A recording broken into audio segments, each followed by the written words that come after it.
Добрый день, дорогие соотечественники, друзья и слушатели. Сегодняшняя наша тема называется «Туркменская диктатура. Абсурд 21 века».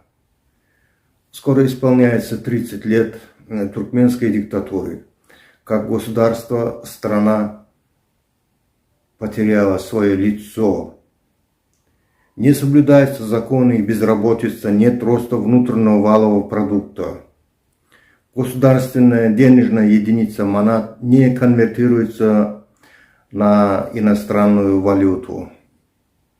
Диктатор Бердымухамедов в 2016 году провел реформу, конституционную реформу. И в 2017 году проводил выборы уже по новой конституции со сроком на 7 лет. А как вам известно, 12 марта этого года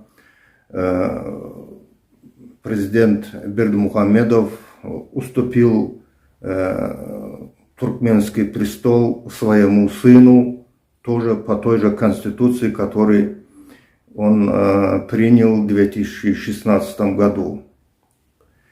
Хочу отметить, что мировая политика не признала итоги референдума, конституционного референдума, также итоги выборов в Туркменистане в 2017 и 2022 годах. Так что сегодняшняя туркменская власть, диктаторская власть, она нелегитимная, она незаконная. Конституционная реформа также не дала пользу развитию экономики и социальной защищенности граждан Туркменистана. За 30 лет существования туркменская диктатура ограбила страну на десятки миллиардов долларов. Из них 25 миллиардов официально выявлено журналистами и находится в германском Deutsche Bank.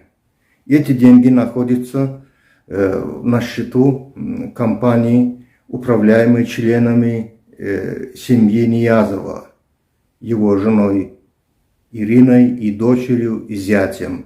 Они строят дома в престижных районах города Берлин. Можете себе представить. А в Туркменистане народ без работы, без куска хлеба и гнется под следующим, уже третьим диктатором. В отличие от второй туркменский диктатор Гурбангулы Бердымухамедов хочет увековечить власть для своих потомков. Теперь можете представить, что произойдет в Туркменистане через 50 лет. Немного отойдем от темы и пример. Возьмем любой металл. Его надо гнуть. Он не гнется.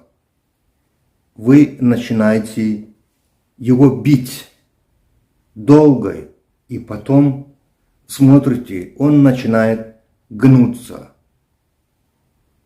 Также любой человек, любой человеческий характер, даже любое общество, если постоянно репрессировать, бить его по голове, сажать в тюрьму, оставлять без работы, без куска хлеба, это общество будет гнуться под этой диктатурой. И можете себе представить, через 50 лет эта семья уже 50 лет, еще до этого 15 лет, 65 лет будет править страной. Они ограбят страну еще на 65 раз больше. Они будут богаты, их клан будет править везде, всюду. И земля, и богатство Туркменистана принадлежать будут только им. А народ будет рабом этого клана. Однако то, что итоги референдума Конституции в 2016 году и дальнейшие президентские выборы 12 февраля 2017 года самого президента Гурбангулы Бердымухамедова на 7-летний срок и его сына, избранного 12 марта 2022 года на 7-летний срок, признана нелегитимной. Это уже говорит, это поддержка нам, туркменскому народу, от мировой политики, что за нашу свободу мы вас поддерживаем, мы не признаем вашу власть. А где вы сами находитесь? Вот вопрос. Теперь что мы делаем для того, чтобы эти воры, эти преступники не занимали туркменский престол и не отнимали свободу туркменского народа не только сегодня, а будущих поколений? Мы должны быть активны.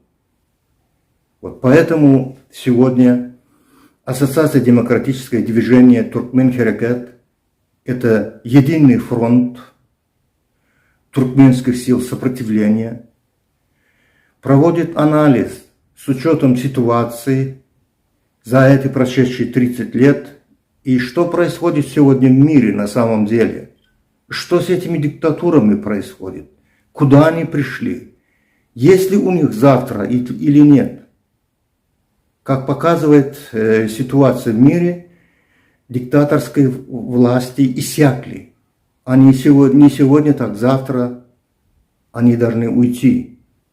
На их место должны прийти прогрессивные люди. И они должны образовывать прогрессивное общество, государство для следующих поколений.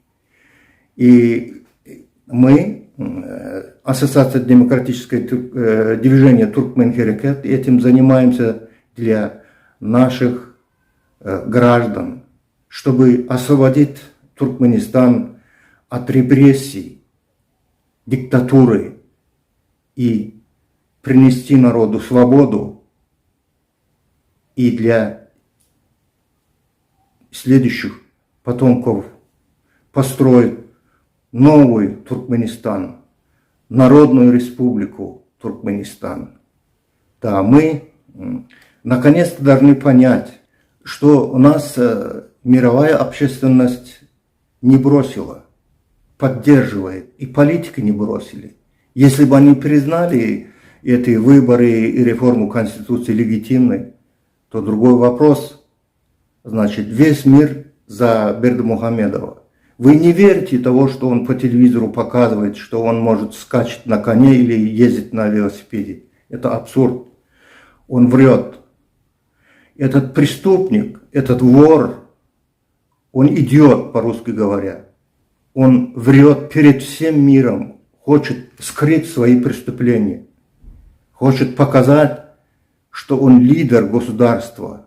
И его сын такой же лидер государства, он хочет показать, что весь клан, это только они могут управлять страной. Больше в Туркменистане нет ни одного человека, который может управлять страной.